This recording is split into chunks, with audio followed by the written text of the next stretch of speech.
We'll call the meeting to order. Welcome, everyone. The first item is to approve the agenda. Are there any deletions, omissions, additions? I'll move. I'll second. Well, we have a motion by Councillor Kaler I'll second. and seconded by Councillor Buller. Any discussion, changes? All those in favor say aye. Aye. Thank you. Next item is the minutes from July 17th. They all look good to me. I'll make a motion.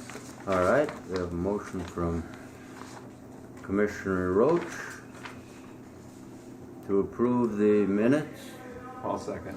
and a second from Commissioner McIntyre. Any discussion? That. We're right. It's like the Civil War going on here right Not that bad. now. Yeah. Let me have her at the table first. He said, cutting his head. That's slap. All those in favor, say aye. Aye. Next item is the Treasurer's Report. Treasurer Kalen. First, we'll look at this regular Keda report. We had transfer to JLR. Otherwise, everything looks good along with that, and I would motion to approve the financials. Any questions, whatever? Welcome, Good morning. Representative. How are y'all? Sorry Robert. I'm late. Traffic in town. Yeah. Gonna get through the roundabout or what? Well, I was actually at the cobblestone. I spent the night here. All right. Any questions about the Treasurer's Report? For Mr. Keda? Chair, I would just note one thing on the Keda, on the budget versus actual. Yeah. If you look at the total expenses, we are tracking, within $2,000 of our budget, so just to note that we're tracking. Sure. within our budget.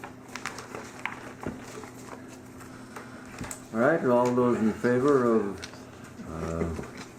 acknowledging the Koochiching Economic Development Authority Treasurer's Report, say aye. Aye. Opposed? Very good, thank you. Continue, please. Then the cold weather testing, same, everything looks good. We had a transfer from there to Keda account, but I would again recommend approving the financials on there. All right, And the door put on cold box? Yeah, Yeah. I was just gonna note that. We have two doors on the original coal box. We've changed them out over time because they're 20 years old, but we had a smaller door on there and it got damaged. And one of our customers was requesting larger doors because they got larger vehicles. So we took the opportunity, as long as it was damaged, but we had to do some additional framing and work to put in a larger overhead door. Perfect. Those engineers run into stuff on occasion. Yeah. Come on now. You're engineer over there, aren't you? Ricky? So you don't have that? If I run into it, I fix it myself, Yeah, so yeah. it doesn't matter. do we have I'll second. okay, we have a second. Any other further discussion? All those in favor say aye. Opposed? Very good, thank you. Oh, I'm sorry. Thanks. Next item is Director's Report, Director Nevin. Thank you, Mr. Chair, and thanks everyone for being here this morning. Representative Scrabba, thanks for joining us. Been relatively quiet, but a number of things I just wanted to pass along as we go through the middle of summer here. That the Onesimus warehouse project that we've been with for some time, We did see a significant development last week when the EB5 investment group, and that's the group of foreign investors that have been indicating interest in the project, committed $2 million to the project. It's in the form of a commitment letter to the bank, but basically says that this group is committing $2 million to the project. So that should help everybody, including Bremer Bank now. And I really would like to see that finance package put together here, and so that we can sign off on that and look at a construction schedule to get underway. But as with everything, it just takes longer, and I keep cautioning Felix that things are going to take longer, and they are. But we are moving forward. So I'm gonna, sorry, that's All good. We like to see you. Come in. Yeah. Yes. Little kid noise is welcome. yeah, we'll take it. For sure. A couple of other items I just want to share. Commissioner Mike Hansen helped to arrange a meeting with Lake of the Woods Economic Development Director and one of his board members, and we've done this in the past. And we talked a little bit about the history of how we got to where we are today, some of the projects that we've been working on, and then how can we potentially work together? Maybe not, maybe, but and then we wanted to share some information about our foreign trade zone, because as our neighbor over there, they share a lot of the same issues and challenges that we do, but there may be some shared areas where we could do something jointly. So, Commissioner Erickson also joined us. I appreciate his sitting in, but we did meet in Birchdale and we had a good conversation. I don't know, Mike, if you wanted to share anything. I think that we're looking at this as just the onset of some conversations. And what we did agree to in the end is we're going to meet quarterly. And we also think that there are enterprises over in Lake of the Woods County that could benefit from the foreign trade zone. So we just think that something might come up, and they feel the same way, whether it be in agriculture or tourism or indeed foreign trade zone. So we're going to sit down and chat some more. Yeah, we're not committed to anything. It's just a way of sharing information, and just, it's like our region typically is the Arrowhead region, which stops at the border, and so I'm on the ARDC board. Get a chance to visit with some of the other surrounding counties, some of the Iron Range folks, but we're outside the IRRB taxing district, so we don't get to play in that sandbox, but we do get some of the funding. But anyway, so I think it never hurts to have some conversation and see, especially a lot of people aren't aware of the foreign trade zone, and that ANI, which is the pharmaceutical, used to be Solvay over in Badet. They've really gone through some tremendous growth, and one of the people that we met with, one of their EDA board members, was a longtime ANI employee. So he's going to take some of that foreign trade zone information and share it with those folks. They get a lot of pharmacy products from India and Asia, so there may be some opportunity there. So do Need they? a warehouse? They just added another. I think they've got 3 warehouses, but yeah, and then make them aware of what we're doing over there, right? Do they manufacture any products there? Mm-hmm. Yeah, Yeah. yeah. They take in, ingredients and Oh, okay, all right. The big blue building, right? Yeah. Right in- Did they say that they have 350 employees? yeah. Wow. And they would look for more. Because before Solvay was bought out, I think they were down to 47 employees or. Originally it was Rowell's. Right. Oh yeah. And how did they get started? Do you remember? Oh yeah. Bourbon oil. Yeah. Well, yeah. They took yolk out livers and made vitamins essentially out of it. Yeah, and that was their start many years ago. So yeah, and we've had quite a few Rainier River graduates, and especially chemistry or engineering that have been employed at what's it, A&I now? And one of the other things we shared was that, you know, attracting employees like engineering, and it's difficult over there. Housing is a big issue there too, because you know, and trying to find something for the spouse, and they're smaller than we are, so it's, you know, a lot of, again, shared interests and challenges. So Well, they have one of their offshoots, waste products, is what the Boundary Waters and canoeing need are the blue barrels. You ever see the blue barrels that drugs come in? Mm-hmm. They're like perfect size, and you put a pack harness on it, and you use it for food barrel or personal clothing. It doesn't get wet. Put it in the canoe, they fit perfectly. They're everywhere. You go over where I am, and they're all over it. It's like one of the guys from Ely drove over there with a trailer one time and said, "You got any of these barrels?" And the guy said, "I can fill that trailer." It's like a 28-foot enclosed trailer, and they filled it up with barrels. And then he drove to Ely and said, $20 a barrel. I think he paid $5 or $4, whatever. They just want to get rid of it. Sure. You know, and you see them in Quetico, you see them in the Boundary Waters, you see them everywhere. And so it's a good, I mean, that in itself is helpful. But yeah, I didn't realize they had 350 employees. That's a big stroke. That's a lot of people. That's like the whole town of Badet. Oh, it's a little bigger. what than is that. it, population 1,200 or something? Something like that. Yeah. Just also, I mentioned the newsletter. After a bit of a hiatus, we're planning on sending out a newsletter. It'll be later this month, next week, hopefully. And again, for those that aren't familiar, we started the newsletter back in 2015, I think, and we have a database of people that have shown interest in what we're doing.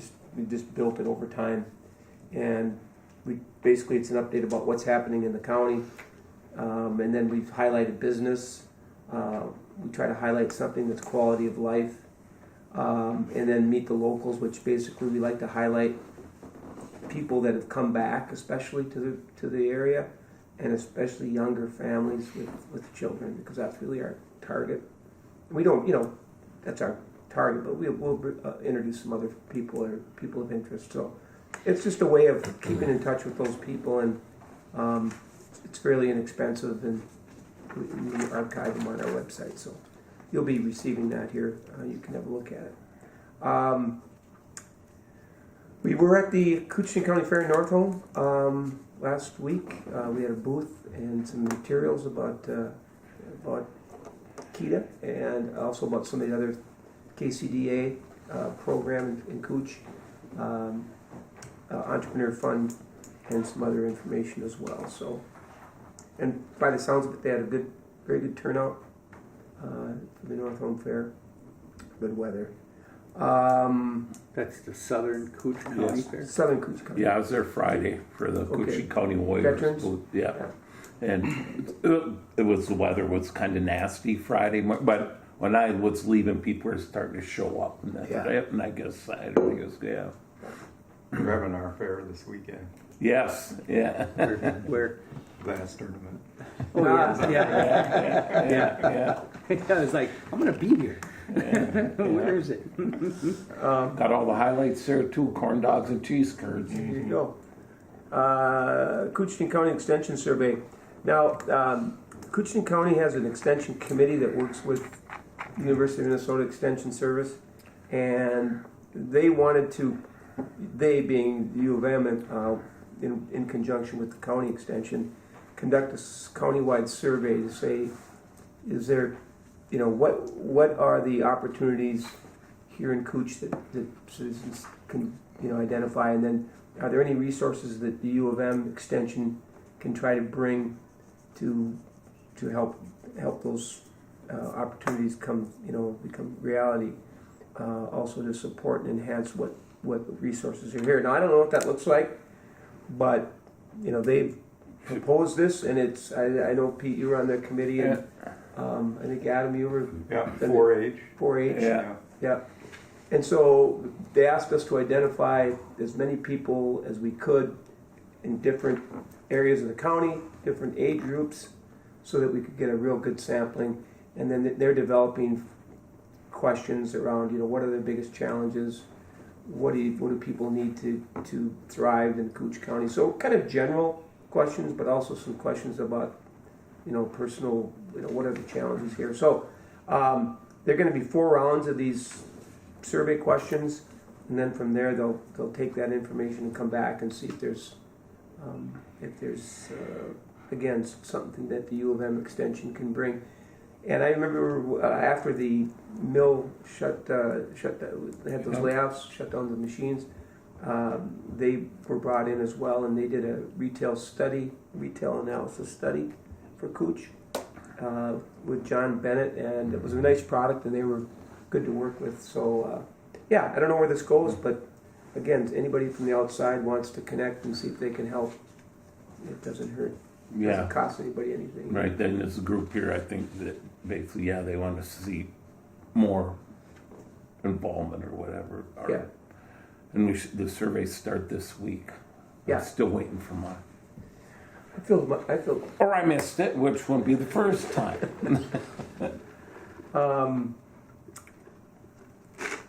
I Falls EDA housing. Oh yeah, that was Monday night. The International Falls EDA is exploring. The city's engineering firm is Bolton and Mank, and they have a proposal to identify 3 sites within the city. That one site has got some tax forfeited lots on the east side of town. There's an area privately owned just south of Crabtree on Shorewood Drive that originally they looked at developing, and it's been pre-platted but not. And then another site along 9th Street, some infill housing with some vacant lots. And Bolton and Mank is proposing that they would look at these sites and do a conceptual development for each site. And they would look at all the factors that go into developing the site, soil types and utilities and roadways, the whole piece of it, so that they could hand that off to a potential developer, and they would take away all the variables. All they'd have to do is look at that, and they could build if need be. So, and the other part of that is you could take it to the state or the Minnesota Housing Finance that has additional dollars for infrastructure, and if you have a good plan, which a lot of cities are already developing, it's going to be a very competitive process to get those additional dollars for infrastructure. But that's the difference that it's going to take, because the challenges of housing is you have to subsidize a component of it in order for the economics to work. So either you provide the land or you provide some of the infrastructure, water, sewer, streets, etc., to help offset the costs. And so, I think those are going to be almost entirely grant dollars from the state. So I applaud this, and as I just said a few words on behalf of it, because we've just been able to admire the problem up to date, and I don't know how we move it forward unless we're in the game. And I sat in a housing summit in Grand Rapids and Cloquet. They all have housing people. That's all they do, and that's what they're doing. They're developing similar plans so that they can hand it off to a developer and say, here's what you're looking at for sites. So, yeah, I'm Can I sorry. expand on that just Yeah. a bit? The 3 sites that they picked were one site, and they're just sample sites, kind of to see where the feel of the builder is going to be.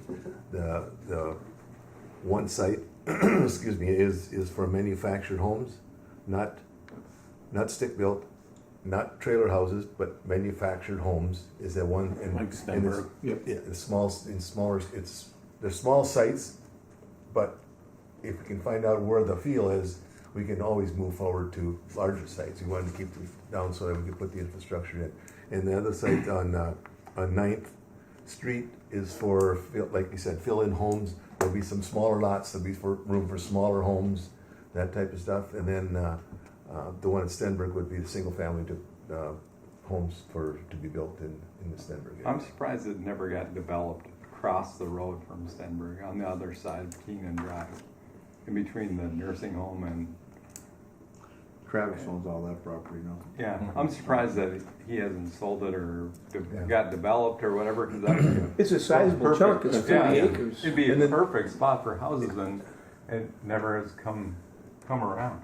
And Yeah. so- And then another thing that was discussed was the reason there's no apartment type buildings in this is because most of the land that we do have does have infrastructure to those areas or real close to those areas where they could be built. So we just want to get a feel of, you know, which one is the one that's going to go the most, and then maybe expand on that area, expand on those. So And I'd it's, just all, like it's a to, sample. and it isn't just a proposal, we're going ahead with it. Oh, you did say After you left, I was gonna, you weren't here yesterday, Yeah, we went because with we just, like you said, you know, we all see, all we hear, something's gotta start getting moving ahead to see what we can and not do and get a start. We got to get this grant money for And infrastructure. I'd like to commend Ted Brokaw, our Public Works Director, for getting this all started and with the grants and find out, you know, we found out about the grants. We're at a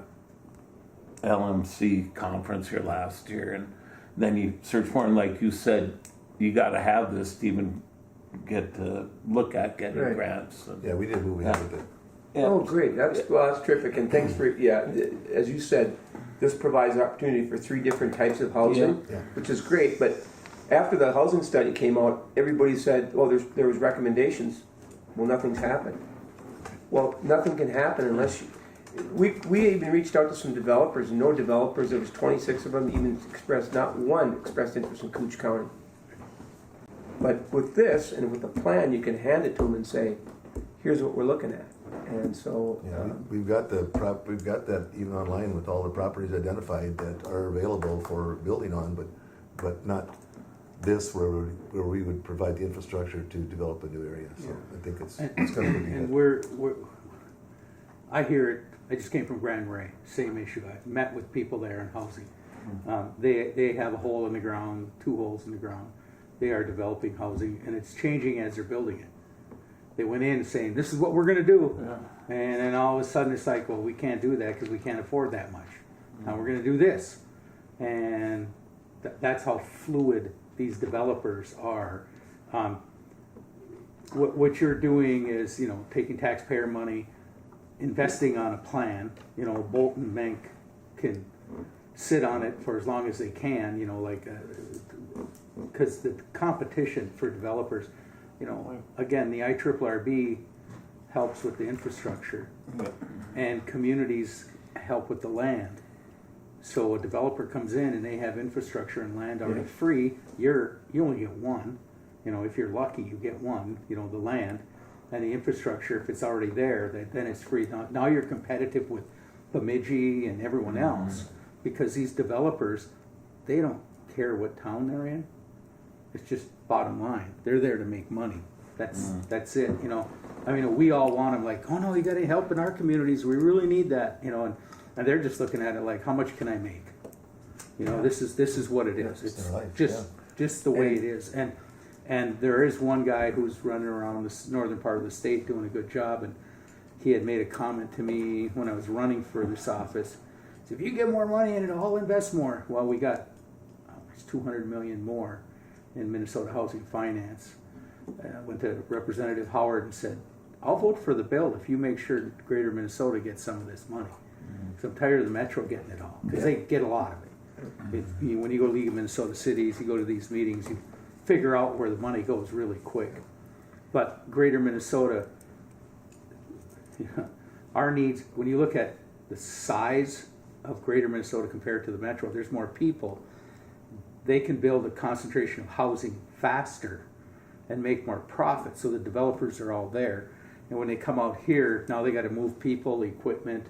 They start doing all these things are an impediment to us, unless you have a local developer who's willing to take a risk, and you do have some here, believe it or not.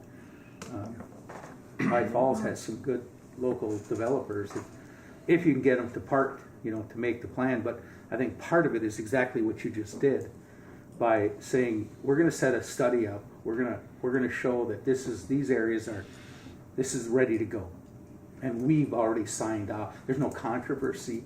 Developers don't like to be in the middle of anything either. They just want to come in and say, yeah, we're going to build right here. And that's what they're going to do, you know. So, and you guys are the keepers of what you want to do. But if we can, I know we talked about getting more money for Greater Minnesota. You know, again, if the election turns out the right way, those of us in Greater Minnesota are going to ask for a heck of a lot more, because we are behind housing. And the district I represent, I mean, Silver Bay, Grand Marais, Big Fork, I Falls, Cook, Ely, International Falls, everyone needs housing. Every one of them. There's not one that doesn't need it.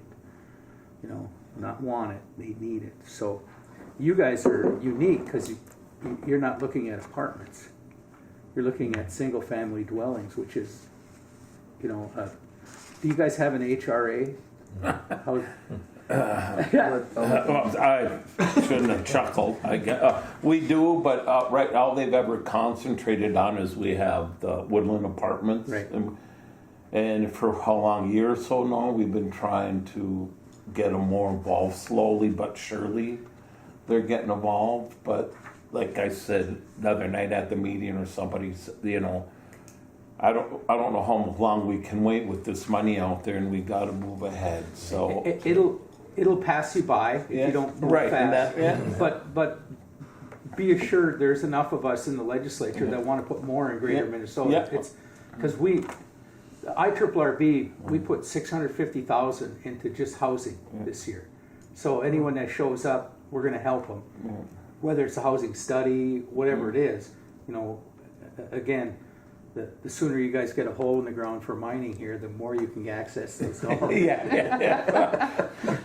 trying to figure out how to do that. Just never know what they might find when they're when they're digging the holes to build the new port here. Who knows what they might find? On the other side of the river, you got gold within 20 miles. Yeah. Mm-hmm. So I'm thinking there's got to be a mirror somewhere here. Mike's cabin sits on a gold mine, I think. Oh yeah. That's why its value went up. Yeah. Devane actually does run across the river and then west and is behind Birchdale. Okay. So it's in Cooch County still. Yeah, well, that's That really is end of the rainbow. It is. It's the end of the rainbow. Yeah. Pot of gold. Pot of gold. But I think you're doing the right thing. I mean, it seems, you know, it's like you don't have anyone, but if you don't do this, you're never going to have anyone. That's how they viewed it too, as an investment, because if you don't invest in it, it's not going to be, you know. And Adam, to your point, I agree. There's some other sites. These are just three, you know, low-hanging ones, but that site too would lend itself, I would think, because where it's located, and there's other sites too, but they're smaller in scale. And Right. But you think the water and sewer have to run right down the middle of the road, don't they, or real close? Just there, yeah. yeah, To pull it off of there wouldn't be a huge deal, I wouldn't think. Yeah. Depends.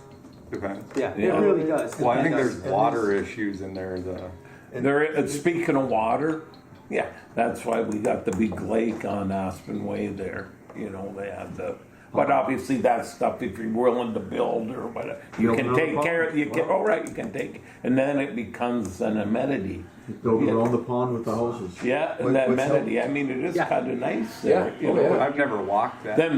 If you're a fisherman, throw It's all some black- bass it's or all some black trout out. in there. Is it? It's like What's topsoil. really helped with these three sites, they're already plotted, you know, versus what you're looking at with the Thompson land there. It's nothing been plotted there, but these. Well, the one that's at the end of Sherwood Drive That's would all. be perfect, because then person could always incorporate part of the golf course, because it's right there too. That's all plotted out there. The one by the old water tower, that's tax forfeited up there. or And the the new thing water is, tower, like, sorry. and That's it's been like platted. the big thing is, like I said, it's a test of three definite different types of housing. yeah. Yeah.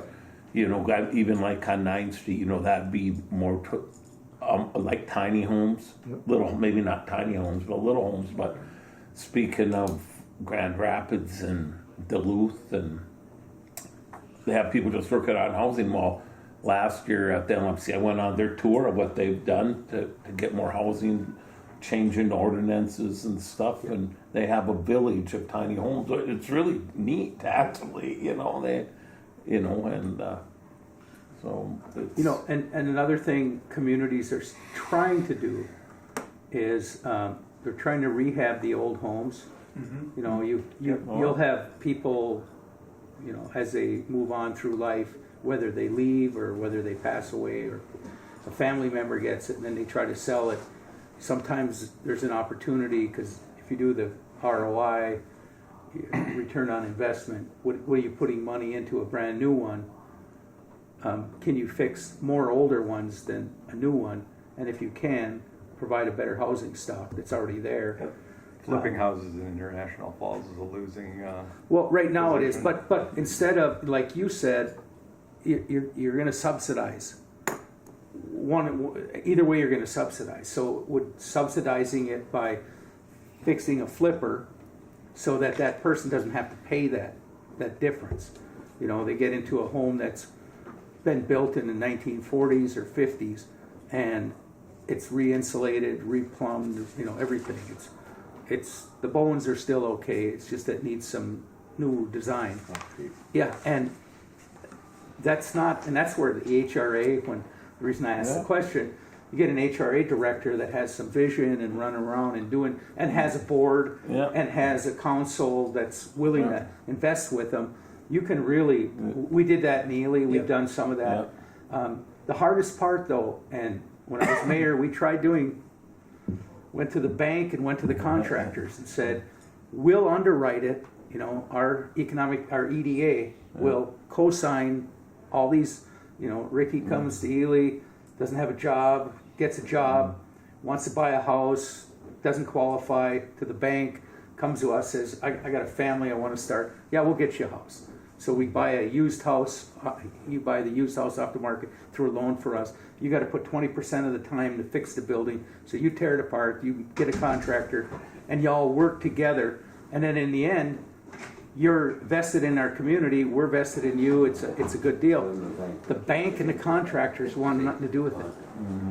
The contractors were like, why would we build old when we can build a new house?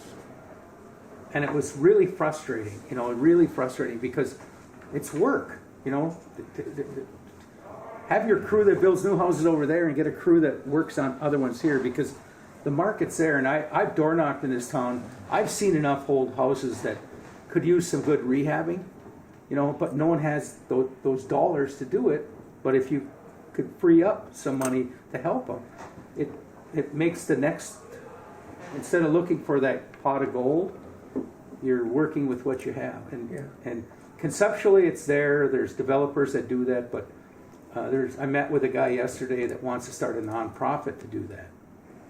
Because again, this whole subsidy, there's people out there willing to help other humans. So and I included in your package some data to support, and that's where you get into the subsidy or trying to figure out a way to make the economics work, because you look at some of these statistics and it's tough. I mean, the salary needed to afford a median price $98,000 or a $98,580 home. I mean, you need a lot of these occupations and what their salaries, you can't get there.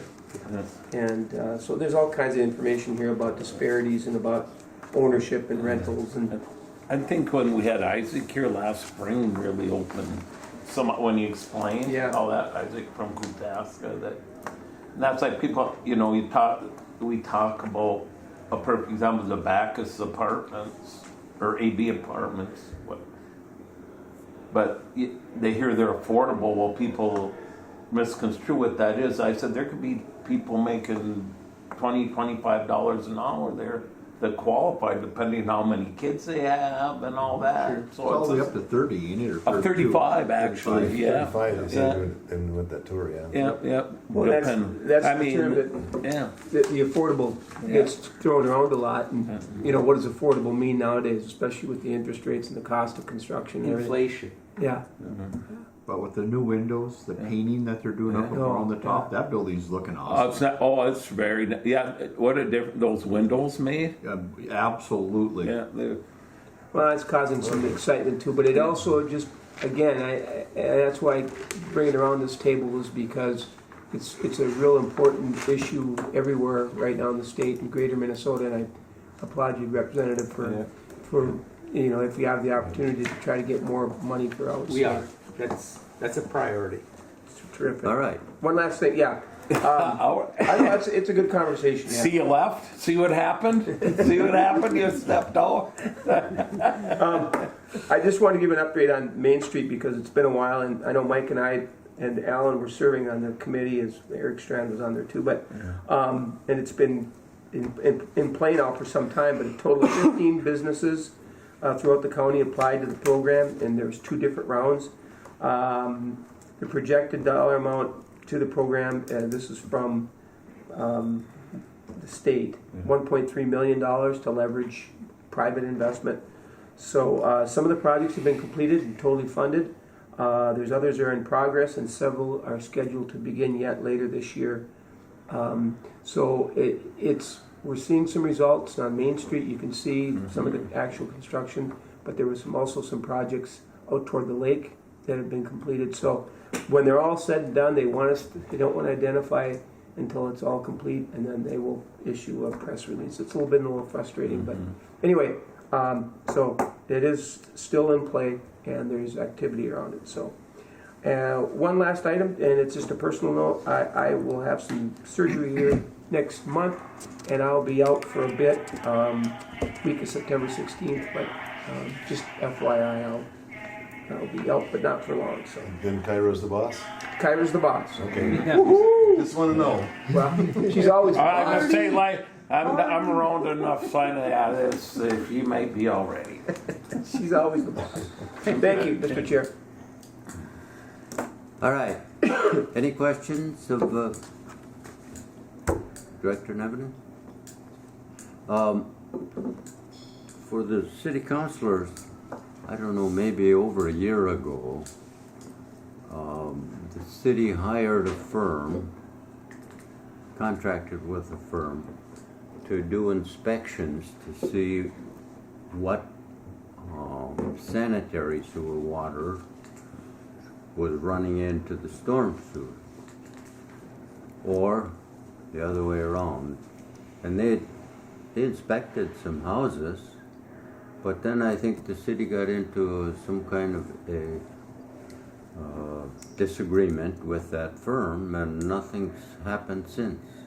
Are you aware of any of that, No, city engineer? no, I just know that they were, the only thing I remember that they started was, they did over at the trailer parks. Some pump inspections, Yeah. sewer inspections. Well, they inspected my house, Yeah. Yeah. and I never heard. And I don't know Word back. if we're still in the process of What, inspecting houses and stuff, and I know right now we moved on. I think Not what from- I think what probably happened to delay that program a little bit is Yeah. our grant for lead pipe, replacing lead pipe services. That's water right. services in houses. There's a program that we're involved in now with replacing, especially in the center of town. They're all lead shoots into the houses, and there's a program that we have applied for, got money for to replace those lead services at no cost to the property owner. yeah, this was, But Yeah. you're talking. as I Yeah, understood it, the I study. I some pump inspection, yeah. okay. I guess that's a good question. We'll bring it up. Yeah. Were they using Well, smoke? Find out. You Yeah, know? they're doing smoke checks. Yeah. Is that they were doing? Yep. Do you have a city engineer now, or do you hire a firm? We have the city engineer, it would have been Bolton and Mink that did the testing. Our city engineer, Now, yeah. No. and how do you contact that person? I got Jason's number All here. right. Okay, Yeah. thank you. But I will, I'll look into what happened, and I they guess- certainly could have told me sometime in the last year. They haven't given us a report on that for a while. Yeah, and Yeah, you're right. We gotta look into that. Well, that's a good segue, and keep going with your lead. Well, line. they got 26 on this first round that we're going to be starting with. They're having a hard time people letting them into the house, and I don't understand why. I think it was made clear the other night on at the meeting. Ted made it real clear that make sure you contact us because we are actually doing it at no cost to you. It's a safety thing, is what we're dealing with, and we got the grant money to do it. So, and also at the same time, in these old homes, a lot of time the service line was into it also, and so along with this, the service line will be replaced up to 5 feet from the house because it requires plumbing, a plumber from there on with plumbing codes and everything else. So we'd take it up to 5 feet from the house, and then they would have to take it the rest of the way in. Sure. At their expense, but that's the only expense involved. The rest of it is all through this grant that we've got. And there's 26 we're starting with, and there's room for a lot more. I mean, we've got money for a lot more than that, but there's 26 people that have okayed it, and I think once the program gets going and people really word of mouth gets out there that yeah, it did cost me nothing. It's like, oh, yeah, I didn't think that. I thought it was too good to be true. So When that bill first came to us, PFA, Public Finance Authority, brought this to us, and I made a comment to them because they were going to replace the line from the corporation to the house. That was the from deal. the curb stop. Yeah, curb stop, I call it the corporation, curb stop to the house. And I said, well, what happens if that they own it right to the main? And he looked at me and goes, well, I said, in the city of Ely, they're responsible to the main. And he goes, well, you can't have that. I go, that is what our ordinance says. That is what it is. That's the way it is. And then about 2 weeks later, they came back and they revised it because there are other communities in the state the same way. So they said, we're going to replace it from the main to the house. That was supposed to be the deal, from the main to the house. And then so that the public, I can't remember her name, Representative Jordan was, this was her bill, and she was just adamant about, and we're like, we're with you on this one, trust me, we're all with you on this one, and then it got really big. I mean, the bill got really big, like money-wise, and all you have to do is identify that there's lead there. And we also included the road repair and everything on top. I don't know if that's still part of the bill. In the beginning, that's what we approved was, because when you go in to tear up the line, you got to tear up the roads. Ours is going to be curb stop to the house, because on a couple of these roads, they need infrastructure replacement anyway. Yes. So it'll be from the curb stop in, but when the new infrastructure goes in, if there is lead there, then the city will take it up to the Curb stop. Right. Yeah. It'll be done with the infrastructure of the But road you'll versus digging you're in all of supposed them. you're supposed to get money for that from the main to the house. to the curb stop. Curb stop also. For sure. That I pretty, again, who knows what happens when the final bill is written, but that's what we had discussed in hearing and made it adamantly clear that if we're replacing it, why would we only replace part of it? There's no logic to it. The whole idea is lead isn't good in our bodies. Yeah. Okay, so let's get rid of it. So the way we, and then I had the wherewithal to ask Representative Jordan what you're going to replace it with. And she looked at me and said, well, whatever the bill says. And I said, are we replacing it with copper, plastic? What are we replacing with? And she didn't know. I said, how about if we replace it with copper, mine from northern Minnesota? We can have copper from the Democrat side went, ooh. I had a good one on there. She wouldn't let me do it twice, though. But that was, the copper is, I believe that's what you guys are going to be replacing. Yeah, and then that is why, because And they're going bigger, too, right? Like, if it's half inch, it's going to be I'm sure it'll be 3/4 now. Three-quarter then. Yeah, There'd be a code for it, yes. Right. But they, and that's another reason why we're doing it where we are. There's already been some water main work there, and the coppers at the, To the what do curb you stop. call that? The curb stop? Curb stop, Curb yeah. stop. So where they hook up, and that's another one of the reasons they're doing it. But and that also being said, as we don't have lead in our water, Right? And just so people know, right, that they watch this.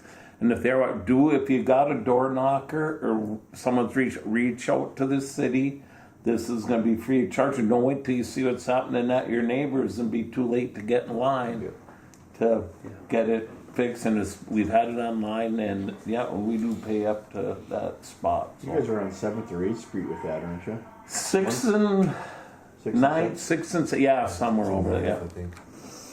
All right. Okay. We'll move on to the other, I guess we're into it already. Other city-county updates. So do you have anything to add, I think Counselor?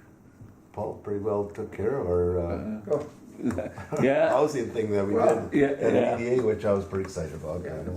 I know that there was a question about whether we should move it forward or whether we shouldn't, and I said, we've been talking about this long enough, it's time to move it forward. Yeah, we got the money out there, why are we gonna waste We have it, and that's what it's for. another quarter when we meet again? Let's do it now, so. And that's we're working with the HRA to Yeah. show what we're doing here. We might as well be doing this too. HRA too. Yeah. So, yeah, it's good, be interesting. And we're just getting ready for our fair. Yeah. It's growing. They needed more room for, so, to the other side of the road, so. Every year it seems to grow. It's Right. good. Anything else? Just as an elk, I would like to thank everybody that showed up to our Broughton corn feed. We ended up having a good turnout, even with the weather being a little nasty and stuff, to raise some money for scholarships. Okay, thank you. That's a nice event and for a good purpose. Well, Howdy. we approved a handful of vacation rentals, whether people really like them or not. I think it brings more people to town to, experience International Falls, Rainy Lake, Koochiching County, and It's bring the going thing. some Revenue into town. revenue into town, and the people that stay here, if they stay here more than a couple times, they probably want to move here. Yeah, that's what I was just gonna say. They stay and find out what it's like. Yeah, Mm-hmm. no. And these are what do they call them? B&Bs. Yeah. VRBOs. That's Vacation rental. That's a brand. Yeah. Do you have any standards? Yeah, they have to pass state regulations for water and sewer. The people have to have a liability policy, and they pay Lodging tax. lodging tax. Did you go to St. Louis County and look at their? We looked at St. Louis, we looked at Itasca, we looked at Batami. Okay, good. We took them all together Yep. and they pulled parts and pieces out of every one of them that they liked. The one we did, I was chairman of St. Louis County Planning Commission when this came through, and the vote was 8-1. Yours truly voted against it. And the reason I voted against it is not because of what you said. The problem that I have is it's already zoned residential, and now you're allowing commercial and residential. How are you compensating? So what the state of Minnesota did, and this is where you have to be careful, because those properties now are commercial.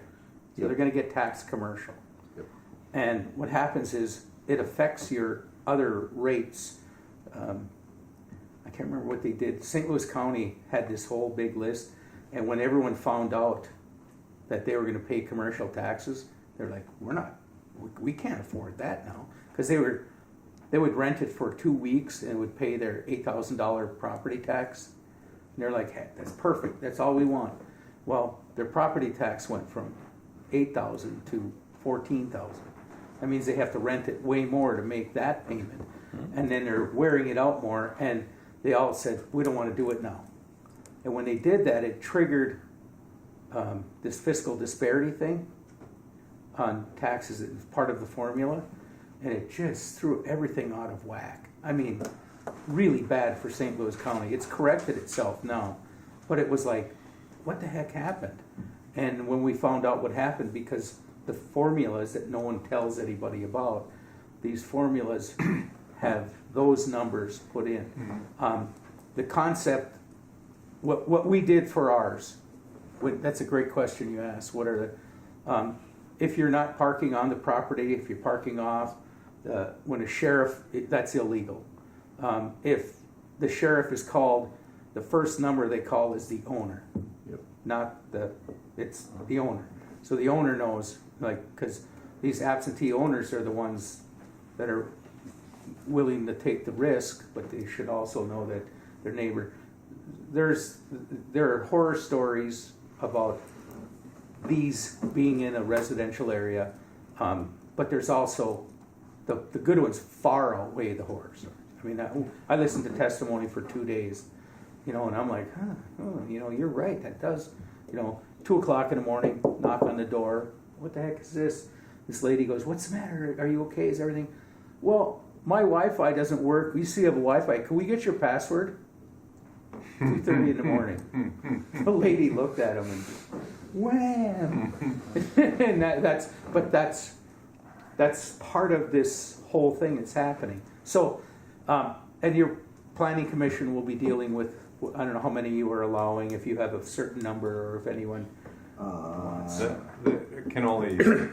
There can only be so many Right. per acre. Per like the shoreline can't all be one. Yeah. Yeah. One of the things we did find, and I encourage everyone that does it, have whoever manages those, like make sure the garbage is picked up, make sure the docks are clean, make sure the boats are drained and all that stuff, that when they're local or they're within that area, like some of the ones in Lake Vermilion, the neighbor guy rents his house, and then 2 neighbors down wants to rent it, and then he does everybody's. Mm-hmm. Never a complaint. Always, everything is perfect. No one knows the difference whether it's family or a rental. It's when the people that are doing that management aren't from there; they're from somewhere else, that it starts to get a little out of hand.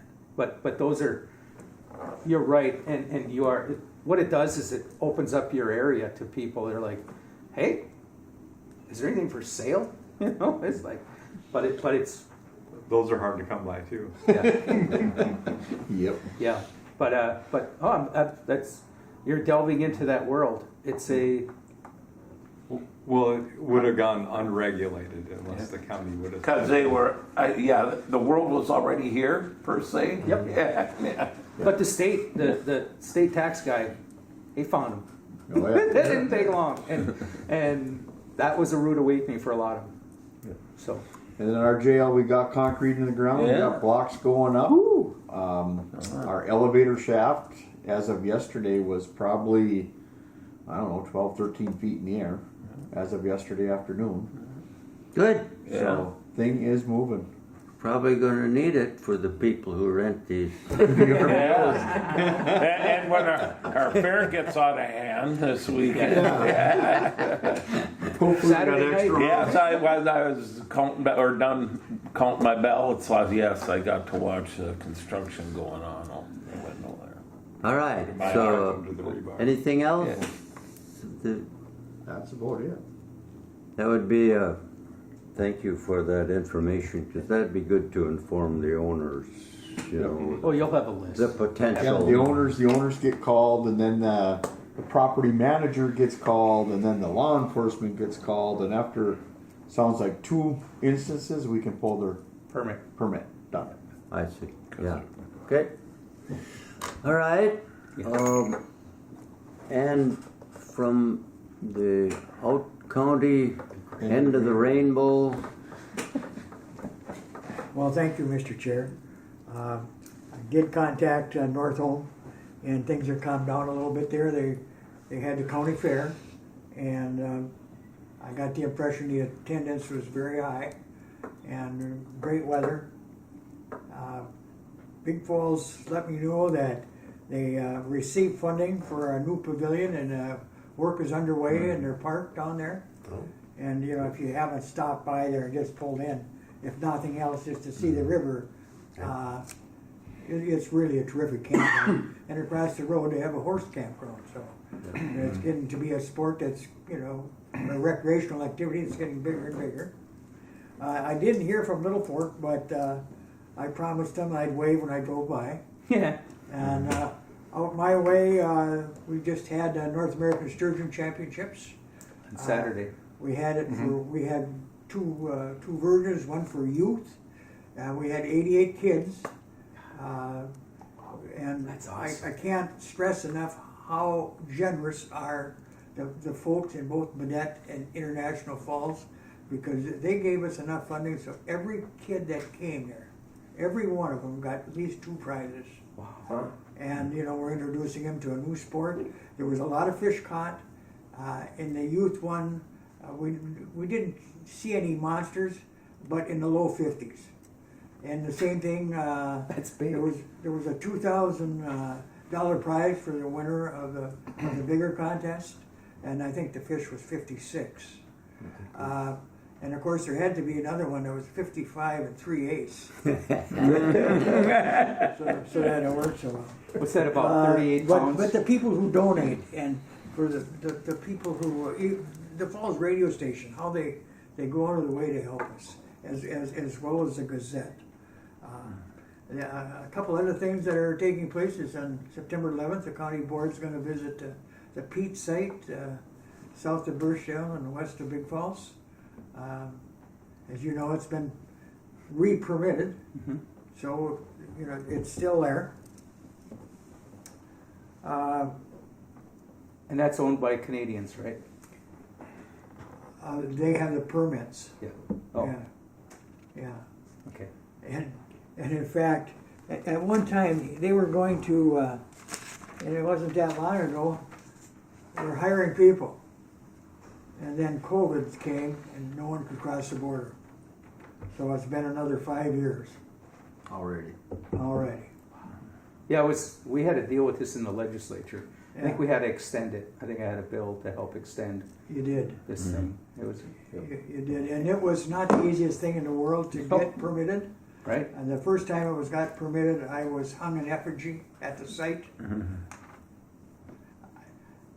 You It didn't made look it. that much like me, but my name was tacked to the body that was hanging there.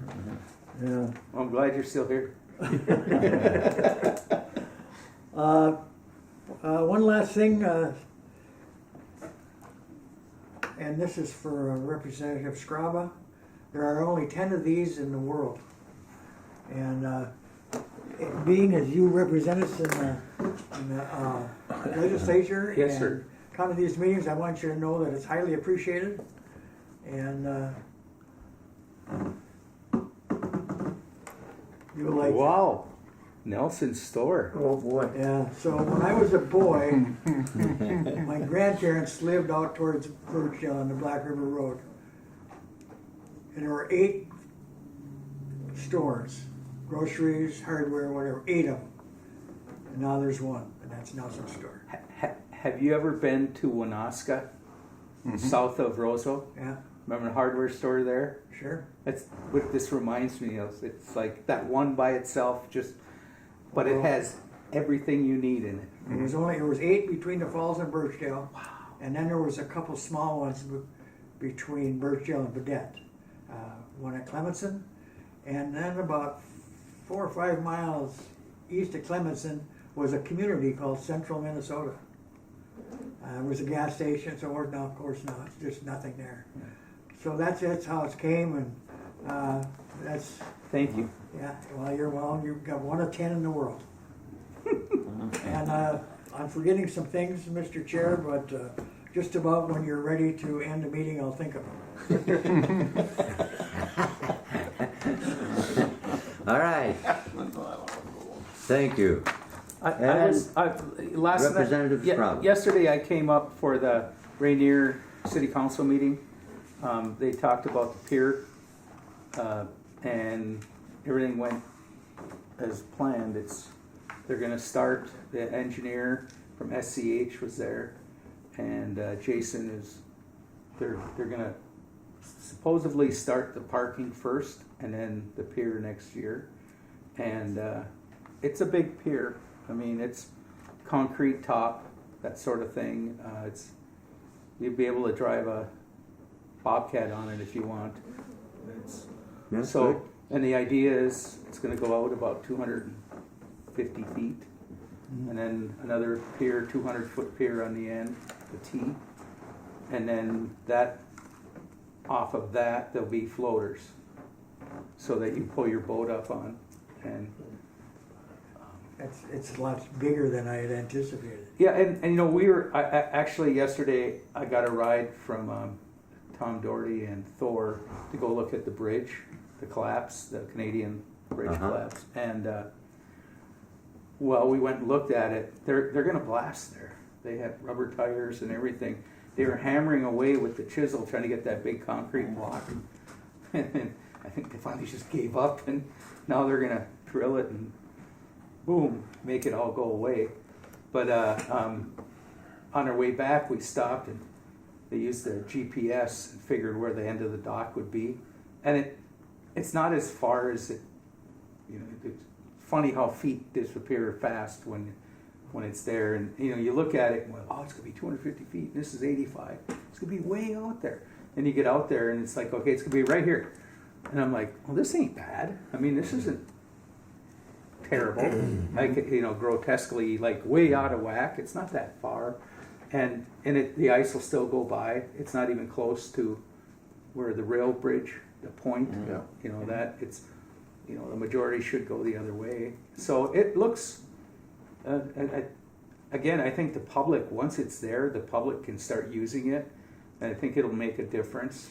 As if you want to go look at the Northern Lights, or if you just want to go have a picnic, or do whatever you want, you go out on there and just have yourself, in my opinion, a good time. And seems like the right thing to do. But other than that, I've been up here a couple times on other stuff I've been doing, but I'm going to come up for the county fair. The other county fair. The zoo. You're coming up for the zoo. I've never experienced it, and everyone said you got to see it. So I'm like, okay, I'm going to experience it. Yep, Fun. and we appreciate you also coming, attending the meeting. Oh, no, That's, it's just your information and connection with the state government is Supporting our community. I think is when tremendous. when Irv and them guys made this seat up, they had a lot of foresight. Because Yeah. I mean, for me, just my idle curiosity keeps me bringing back, because just that trade zone is fascinating. It's like, Yeah. my gosh, you know how big this is, the big deal that is. I just think it's like, how can we help? Where can I? And if y'all don't, I'm sure y'all working with it, but I'm getting more and more questions about the customs, the taking. They're going to take land from PCA for their customs area, and they're going to displace it, and it's going to have to go somewhere. Maybe you've been part of that. Their trucks have to get parked somewhere, and they're looking at using the county road.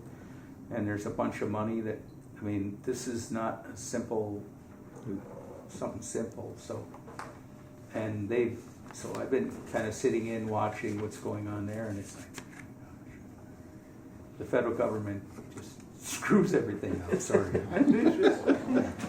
I know you need a new customs, but you know, it's like the whole idea of the roundabout. When I asked the question, so if I'm coming up here and I see the traffic is backed up on the roundabout, why wouldn't I bypass it, go to Rainier, turn around and come back and come in the other way? Yeah. And they're like, well, you can't do that. And I go, I'm gonna do that. You know, and It's they're just like everybody else is going to do right, that. you know, and they said, we'll think about that. We got to figure a way to stop that from happening. And I'm like, well, humans are going to do what humans do. Yeah. I They're going to get in line. yes. Not always. But But the city and the county have been working with PCA on that same project on the Burner Road about vacating that, which is going to happen. That road's got to be vacated once that new customs building gets put up for the truck traffic.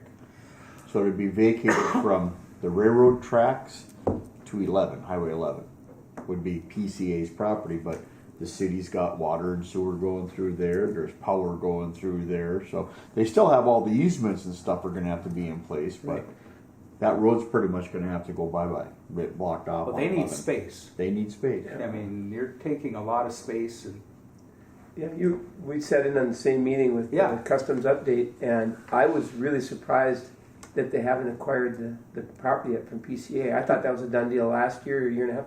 It's not done yet, No. because the complexity of the stuff they have to move, and how you're gonna compensate properly, and how you're gonna provide for, that displacement. right? And that was part of, I sat down with a PCA person and filled me in the back deal, and it's like, if the county road is gonna be where these trucks are gonna be parked, or next to it, it's gonna be a cost to, and if it's a cost to the taxpayers, no, it's not an option here. The federal government's got 330 million, is that what it is? Some grotesquely amount of money.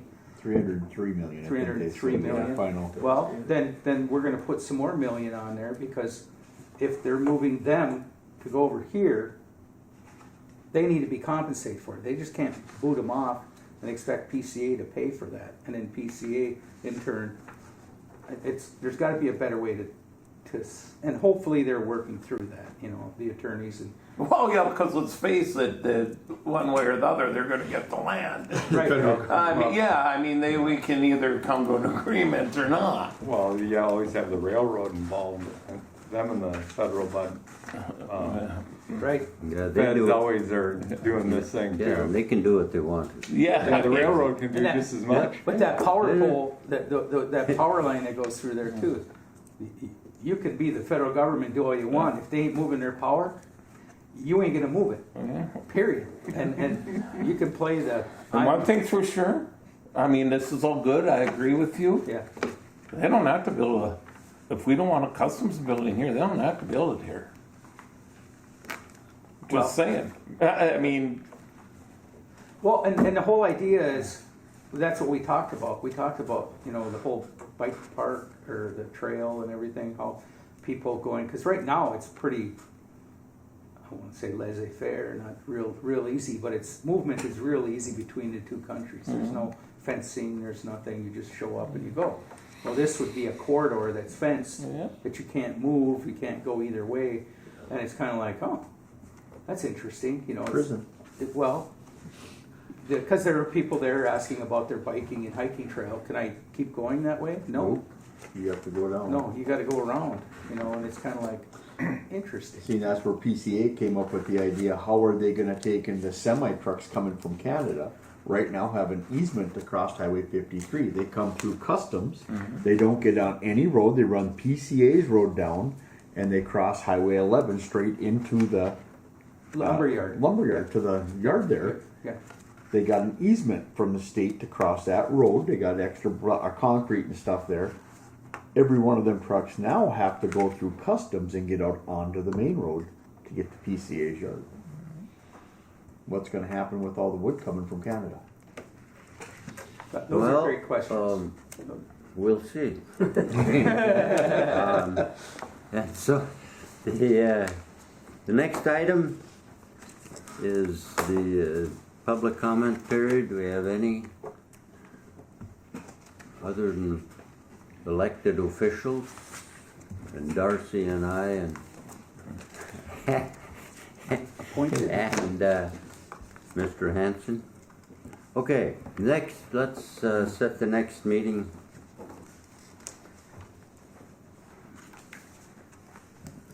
The next September, if we do the third Wednesday, that's the 18th. How does that fit your? I don't think I'll be available at that point. Okay, can we do it the 25th? Is that the same day as airport? It will be, and I'm gone. Yeah, that's gonna be tough too. It's almost more important for her to be here. How about, I'm kidding. Yeah, about- yeah, we all been around now, yeah, we all understand that. It'll go a little faster than there was no director's report. Well, we can do it on a different date. Well, yeah, A day. Yeah. different day Yeah. of the week. How about this? So that week of the 18th is not good for you. I just can't say for sure because I don't know what, Okay. you know, how mobile I'm How gonna be. about the week 26th. of, I can't. the next week? 25th? And let's say, When are you gonna be gone, Kara? The 20th through the 24th for sure. But just find out, I mean, yeah, I can't do it the 24th or the, That's Neither- a Tuesday. 26th Tuesday. or the Yeah. I can't do it then. Neither- Or the What's the 26th. 26th? What day is that? Thursday. But I think he'll survive if Peter's in here and I can always ask him. to come if 26th of possible.